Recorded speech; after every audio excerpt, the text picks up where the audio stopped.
ಈಗ SIT ತನಿಖೆ ಬಗ್ಗೆ ಎಲ್ಲರೂ ವೆಲ್ಕಮ್ ಮಾಡಿದ್ದಾರೆ, ಯಾರು ವಿರೋಧವಂತಿಕೆ ಮಾಡಿಲ್ಲ. ಅದು ಈಗ ಎನ್ಕ್ವೈರಿ ಕಂಡಕ್ಟ್ ಆಗ್ತಾ ಇದೆ, ಆಮೇಲೆ ಇನ್ವೆಸ್ಟಿಗೇಷನ್ ಕೂಡ ಆಗ್ತಾ ಇದೆ. ನಿಯಮ 63 ಏನು ಹೇಳುತ್ತೆ ಸ್ವಲ್ಪ ಎಲ್ಲರೂ ನೋಡ್ಕೊಳ್ಳೋಣ.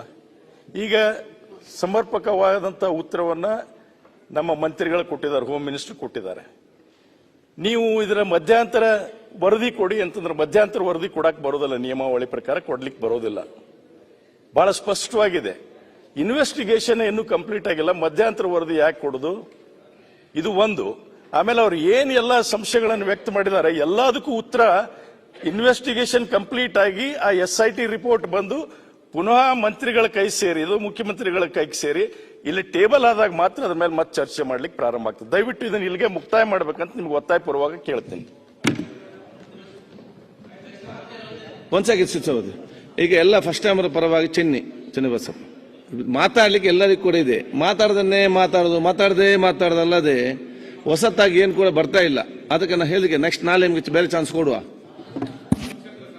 ನಿಲ್ಲಿ ನೀವು ನಿಮ್ಮ ಮುಖಂಡರು ಹೇಳ್ತಾರೆ ಮುಗಿಸಬೇಕಂತ. ಮೊನ್ನೆ ಅಧ್ಯಕ್ಷರೇ ನಿಮಗೆ ಧನ್ಯವಾದಗಳನ್ನು ಸಮರ್ಪಣೆ ಮಾಡ್ತೇನೆ. ಧರ್ಮಸ್ಥಳದ ಬಗ್ಗೆ ಬಹಳಷ್ಟು ದಿನಗಳಿಂದ ನಾವು ನೋವನ್ನ ಅನುಭವಿಸ್ತಾ ಇದ್ದೀವಿ. ನಾನು ಮಾತ್ರ ಅಲ್ಲ, ಈ ದೇಶದ ಪ್ರತಿಯೊಬ್ಬ ಹಿಂದೂನು ಕೂಡ ಇದ್ರ ಬಗ್ಗೆ ನೋವನ್ನ ವ್ಯಕ್ತಪಡಿಸ್ತಾ ಇದ್ದಾರೆ. ಆದರೆ ಇವತ್ತು ನಮ್ಮ ಗೃಹ ಸಚಿವರು ಉತ್ತರ ಕೊಟ್ಟಂತ ಸಂದರ್ಭವನ್ನ ಗಮನದಲ್ಲಿ ಇಟ್ಕೊಂಡ್ರೆ ಎಲ್ಲ ಒಂದ್ ಕಡೆ ಬಹಳ ನೋವು ತರುತ್ತೆ ನಮಗೆ.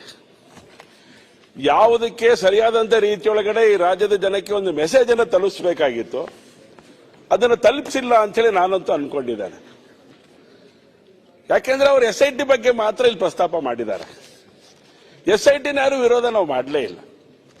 ಮೊದಲಿಂದಲೂ ಅದರ ಬಗ್ಗೆ ನಾವು ಯಾವತ್ತೂ ಕೂಡ ಸಹಾನುಭೂತಿಯಿಂದ, ಯಾಕೆಂದ್ರೆ 18-20 ದಿನಗಳ ಕಾಲ ನಾವು ಅದ್ರ ಬಗ್ಗೆ ನಾವು ಮಾತು ಆಡಿಲ್ಲ. ನಾವು ಮೊನ್ನೆಯಿಂದ ಮಾತಾಡ್ಲಿಕ್ಕೆ ಶುರು ಮಾಡಿದ್ದೇವೆ. ನಾವು ಮೊನ್ನೆಯಿಂದ ಮಾತಾಡ್ಲಿಕ್ಕೆ ಶುರು ಮಾಡಿದ ತಕ್ಷಣ ಪರಿಸ್ಥಿತಿ ಏನು ವ್ಯತ್ಯಾಸ ಆಗ್ತಿದೆ ಅಂತ ಹೇಳಿದ್ರೆ ನೀವು ರಾಜಕಾರಣ ಮಾಡ್ತಾ ಇದ್ದೀರಿ ಅಂತ ಹೇಳಿ. ನಾವು ರಾಜಕಾರಣ ಮಾಡೋಕ್ಕೋಸ್ಕರ ಬದುಕಿರೋರಲ್ಲ ನಾವು. ಅಲ್ಲಲ್ಲ, ಕ್ಲಾರಿಫಿಕೇಶನ್ ಕೇಳ್ತಾ ಇದ್ದೀರಿ. ನಾವು ಅದಕ್ಕೋಸ್ಕರ ಬದುಕಿಲ್ಲ ಸರ್. ನಾವು ನಮಗೆ ಸತ್ಯ ಸಂಗತಿ ಬೇಕಾಗಿರುವಂತ ಸರಿಯಾದಂತ ಮಾಹಿತಿಗಳು ಮತ್ತೆ ರಾಜ್ಯದ ಜನಕ್ಕೆ ಬೇಕಾಗಿರುವಂತ ಒಳ್ಳೆಯ ಸಂಗತಿಗಳನ್ನು ನೀವು ಹೇಳ್ತೀರಂತ ನಾವು ಭಾವಿಸಿದ್ವಿ.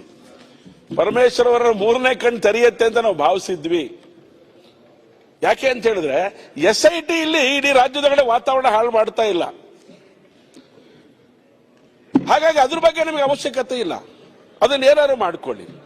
ಆದ್ರೆ SIT ತನಿಖೆ ನಡೀತಾ ಇರೋಂಥ ಈ ಒಂದು ಸಂದರ್ಭದೊಳಗಡೆ ಇಡೀ ರಾಜ್ಯದಲ್ಲಿರುವಂತ ಪ್ರತಿಯೊಬ್ಬ ಹಿಂದುವಿನ ಭಾವನೆಗೆ ಧಕ್ಕೆ ತರ್ತಿರುವಂತ ವ್ಯಕ್ತಿಗಳ ಬಗ್ಗೆ ನೀವೇನು ಹೇಳ್ತಾ ಇದ್ದೀರಿ?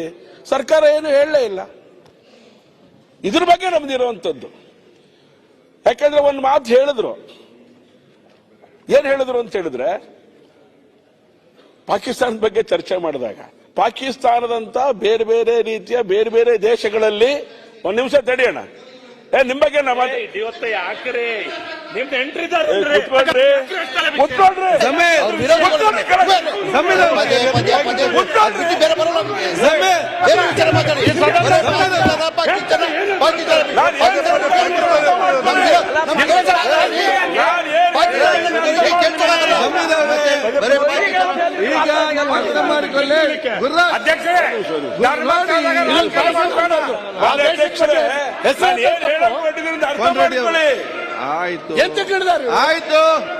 ಆಯ್ತು ಕೂತ್ಕೊಳ್ಳಿ. ಈಗ ಹೇಳ್ತೀವಿ ಅರ್ಥನೇ ಮಾಡ್ಕೊಳ್ಳಲ್ಲ ನೀವು ನಮ್ಗೆ ಹೇಳ್ಬೇಕು.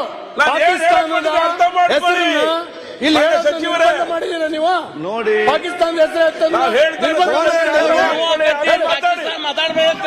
ಮಾತಾಡ್ತಾ ಇದ್ರು. ಆಯ್ತು ಕೂತ್ಕೊಳ್ಳಿ. ಈಗ ಕೂತ್ಕೊಳ್ಳಿ.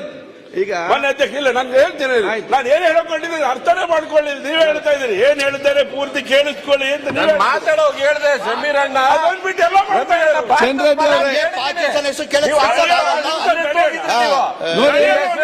ನಾನು ಕೇಳಿ ಚನ್ನಬಸಪ್ಪ ಅವರೇ, ಯಾರು ಕೂಡ ತಪ್ಪಾಭಿಪ್ರಾಯ ಮಾಡ್ಕೊಳ್ಬೇಡಿ.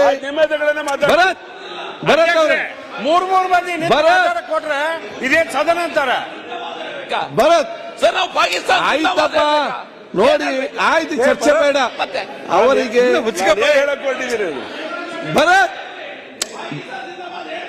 ಭರತ್ ಈಗ ಕೋನ್ರೆಡ್ಡಿ ಅವರೇ, ಕೋನ್ರೆಡ್ಡಿ ಕೂತ್ಕೊಳ್ಳಿ. ಜಮೀರ್ ಅವರೇ ಈಗ ನೋಡಿ, ಈಗ ಜಮೀರ್ ನಾನು ಮಾತಾಡ್ತೇನೆ. ಜಮೀರ್ ಅವ್ರೆ, ಈಗ ಭರತ್ ಏನು ತಮಾಷೆ? ಭರತ್ ಯಾಕೆ ನೀವು ಚರ್ಚೆ ಮಾಡ್ತೀರಿ? ವಿಷಯ ಏನಂತ ಹೇಳಿದ್ರೆ, ಜಮೀರ್ ಅವ್ರಿಗೆ ಪಾಕಿಸ್ತಾನದ ಹೆಸರು ಕೇಳಿದಾಗ ಕೋಪ ಬರ್ತದೆ ಅವ್ರಿಗೆ. ಅವ್ರು ಹೇಳಿದ್ದಾರೆ, ಮಾತಾಡಿ ಅವಕಾಶ ಕೊಡಿ. ಒಂದ್ ಸೆಕೆಂಡ್. ಅವ್ರು ಹೇಳಿದ್ದಾರೆ ಅಲ್ಲಿ ಯುದ್ಧ ವಿಧಾನಸಭೆ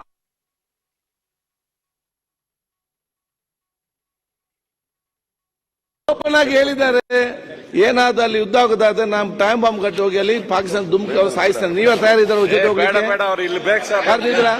ಹೆಸರು ನೋಡಿ, ನಾನು ನಿಮ್ಮನ್ನು ಜೊತೆಲಿ ಕಳಿಸ್ತೇನೆ ಅಷ್ಟೇ. ಮತ್ತೆ ಈಗ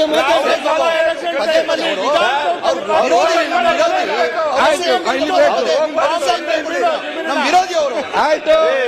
ಜಮೀರ್ ಅವರೇ ಅವ್ರು ಹೇಳ್ತಾರೆ ಹೋಗಬೇಡಿ, ನಾನು ನಿಮ್ಗೆ ಎಲ್ಲಿ ಬೇಕಂತ ಹೇಳಿ ಪ್ರೀತಿ ಆಯ್ತು, ಇಲ್ಲೇ ಇರಿ. ಈಗ ಮಾತಾಡಿ, ಚೆನ್ನಿ ಮಾತಾಡಿ. ಅಲ್ಲಲ್ಲ, ಬಾಂಬ್ ಕಟ್ಕೊಂಡು ಹೋಗೋದಕ್ಕೆ ತೊಂದರೆ ಇಲ್ಲ. ರಾಹುಲ್ ಗಾಂಧಿ ತರ ಅಣು ಬಾಂಬ್ ಆಗಬಾರ್ದು ಅಂತ. ಆಯ್ತು, ಕುತ್ಕೊಳ್ಳಿ. ಚೆನ್ನಿ ಮಾತಾಡಿ.